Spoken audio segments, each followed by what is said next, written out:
प्रियात्मन सप्रेम जय जीव आदि मुनीश्वर योगेश्वर परम पूज्य सदगुरुदेव सिमनी जी का वचनामृत से एक बूंद। अध्याय 6। जैसा चाहो हो जाओ। जैसा चाहो हो जाओ, जो बनना हो बन जाओ। तुम्हारा अपना आप तुम्हारा रचयिता है। अपने भाग्य विधाता तुम स्वयं हो। तुम स्वयं अपने कर्मों के आदि प्रेरक और कर्ता हो। आज जो बहुत ही प्रसिद्ध पहलवान है, उसकी जीवनी पूछो, वह कहेगा कि वह बचपन ही से पहलवान होना चाहता था। पहलवान होने की उसकी वृत्ति ने, पहलवान होने की उसकी तीव्र इच्छा ने उसे पहलवान बना दिया। जो आज शासक है, जो आज अधिकारी है, वह बचपन से ही अधिकारी और शासक होने की इच्छा करता था। जो आज बहुत बड़े साधु हैं, वह आज के बहुत पहले से या बचपन से ही साधु होने की इच्छा करते थे। बड़े बड़े व्याख्यानदाता लड़कपन से ही व्याख्यानदाता बनने की इच्छा करते थे। बचपन की ही इच्छा में बल हो, यह बात नहीं है। इच्छा सर्वदा बल और शक्ति से युक्त रहती है। साधारण मनुष्यों की बचपन वाली इच्छा बड़ी बलवती होती है। इसी से बच्चों को लखहठी कहते हैं। मतलब यह है कि अवस्था कोई भी हो, जिस चीज की इच्छा बहुत ही तीव्र, दृढ़ और विश्वास के साथ होगी, वह अवश्य पूरी होगी। क्योंकि मनुष्य सर्वदा वृत्ति स्वरूप होता है। जैसी मनोवृत्ति होगी, जैसी इच्छा होगी, वैसा ही मनुष्य हो जाएगा। कहा गया है कि अमेरिका का एक बढ़ई बड़े ध्यान के साथ एक बहुत ही सुंदर कुर्सी बना रहा था। लोगों ने पूछा कि इस कुर्सी को इतने ध्यान के साथ क्यों बना रहे हो, इतना सुंदर क्यों बना रहे हो? बढ़ई ने कहा, इसीलिए कि जब हम अमेरिका के प्रेसिडेंट होंगे तो इसी पर बैठेंगे। वही बढ़ई अपनी दृढ़ इच्छा के कारण एक दिन अमेरिका का प्रेसिडेंट हो गया और उसी कुर्सी पर बैठा। चीन का एक गरीब बालक तेल का पैसा ना रहने के कारण रात को जुगनुओं को इकट्ठा करके उन्हें एक पतले कपड़े में बांधकर अपनी पुस्तक पर रख लेता और पढ़ता था।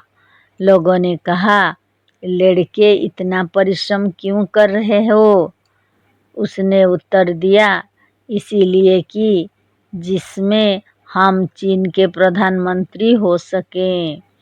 मंत्री होने की इस इच्छा के कारण वह सचमुच एक दिन चीन का प्रधानमंत्री हो गया। हमारे बचपन का एक साथी कहा करता था कि हम डिप्टी कलेक्टर होंगे। वह सचमुच डिप्टी कलेक्टर हुआ। वह इस वक्त भी जीवित है और डिप्टी कलेक्टर है। बचपन का हमारा एक साथी खेल में बराबर सिपाही बना करता था। वह बड़ा होने पर भी पुलिस का एक कांस्टेबल हुआ। बचपन की इच्छा में कोई विशेषता नहीं है। हिटलर ने युवा होने पर नेता होने की इच्छा की और वह जर्मनी का डिक्टेटर हो गया। कहो कबीर सब दिन की उड़हरी, जब से चेती सबसे सुधरी। अब भी कुछ बिगड़ा नहीं है। यदि हम जो चाहें वही हो सकते हैं तो सिपाही होना क्यों चाहे? हमारे पाठक कहेंगे कि तब क्या राजा होना चाहे? नहीं, राजसी ठाठ और अधिकार ही में यदि पूर्ण सुख होता तो सम्राट आठवें एडवर्ड और भर्तृहरि आदि अनेक राजे महाराजे अपना राज अपनी इच्छा से ही क्यों छोड़ देते? और सभन के थोड़े ही दुख हैं, राजा के दुख दुना। तो क्या डिक्टेटर होने की इच्छा किया जाए? नहीं, डिक्टेटर तो सबसे अधिक बंधन में है और अधिक दुखी है। स्टालिन और हिटलर की जीवनी पड़ जाइए, हर वक्त उनकी जान खतरे में है। वे अपनी जान के लिए अत्यंत चिंतित रहते हैं और बराबर थोड़ा सा भी संदेह होने पर हत्या किया करते हैं। हमारे कुछ पाठक कहेंगे कि पूर्ण सुखी, स्वतंत्र, स्वाधीन, जीवन मुक्त, स्वस्थ, स्वावलंबी, निश्चिंत और निर्विकार तो ईश्वर ही है। तो हमें उसका सच्चा भक्त, गुलाम और दास बनने की इच्छा करनी चाहिए। हम कहते हैं यदि हम जो चाहें वही हो सकते हैं तो भगवान का भी दास बनना क्यों चाहे? भगवान ही बनना क्यों नहीं चाहे? लोग कहते हैं कि कर्म में जो होगा वही होगा, प्रारब्ध में जो होगा वही होगा। यह कर्म, प्रारब्ध और भाग्य तो वही है जो हमने पहले किया है। जो हमने किया है वही हमारा कर्म है। बहुत पहले जो कुछ हम कर चुके हैं वही प्रारब्ध और भाग्य है। हम जब इच्छा करते हैं तब चलते हैं, जब इच्छा करते हैं तब बैठते हैं, जब इच्छा करते हैं तब पढ़ते हैं, जब इच्छा करते हैं तब व्यायाम करते हैं, जब इच्छा करते हैं तब साधन करते हैं। जितने कर्म हमसे आज तक हुए हैं वे सब हमारी इच्छा के फल हैं। जो कुछ हम भोग रहे हैं वो हमारी इच्छा का फल है। मनुष्य को ढालने वाला, बनाने वाला मनुष्य का सांचा मॉड्यूल मनुष्य की इच्छा है। मनुष्य अपनी इच्छा द्वारा जैसा चाहे अपने को ढाल सकता और बना सकता है। इसी इच्छा का नाम योगदर्शन शास्त्र में वृत्ति है। यही वृत्ति मनुष्य को जैसा चाहे वैसा बना सकती है। इसी से योगदर्शन शास्त्र के चौथे सूत्र में कहा है कि वृत्ति सारूपम इतरत्र, अन्यत्र।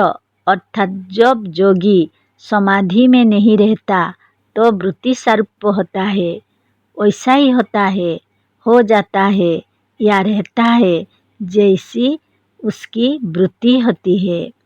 जो रोगों से बहुत डरता है, जो डॉक्टर और वैद्यों से राय लेता फेंकता है, जो नित्य औषधि खाता रहता है, उसके मन में बराबर रोग की वृत्ति बनी रहती है।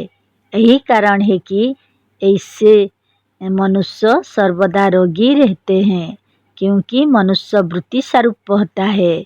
चोरी की वृत्ति से चोर, काम की वृत्ति से कामी और भय की वृत्ति से मनुष्य डरपोक हो जाता है। वृत्ति अच्छी हो या बुरी, जैसी होगी वैसा ही मनुष्य को बना देगी। अतः सिद्धांत यह है कि जब हम अपनी अच्छी वृत्तियों से अच्छे हो सकते हैं और बुरी वृत्तियों से बुरे हो जाते हैं तो हम अपनी वृत्तियों को ऊंची और अच्छी क्यों ना रखें। योग करने से यह वृत्तियाँ और भी बलवती हो जाती हैं। योगी का मनोबल साधन करने से और भी अधिक बढ़ जाता है। बात यह है कि हाथी ऐसे बलवान पशु को जब मनुष्य किसी उपाय से फंसाकर बस में कर लेता है तो उससे बहुत बड़े बड़े काम लिए जाते हैं। शक्तिशाली इंजनों को जब हम अपने बस में करके चलाने सीख लेते हैं तो बहुत बड़े से बड़े काम कर सकते हैं।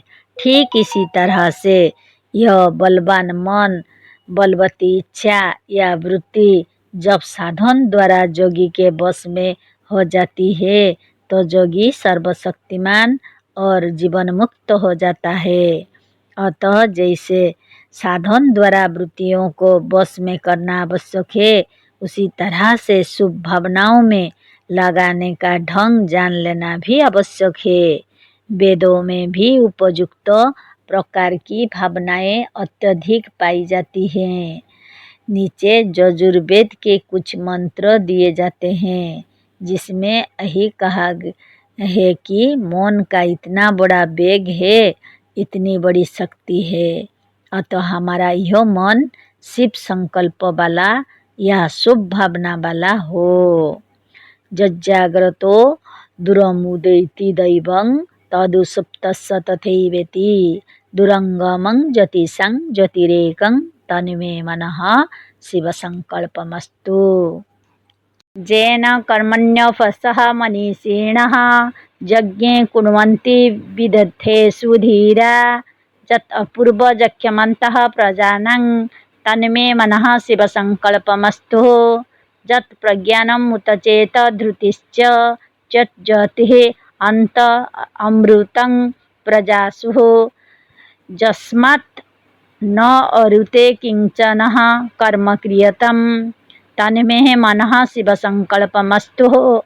जेनेदं भूतं भुवनं भविष्यत् परिगृहीतं मृतेन सर्वं जेन यज्ञस्थायते सप्तहोता तन्मे मनः शिव संकल्पमस्तु। ओम जय जीव।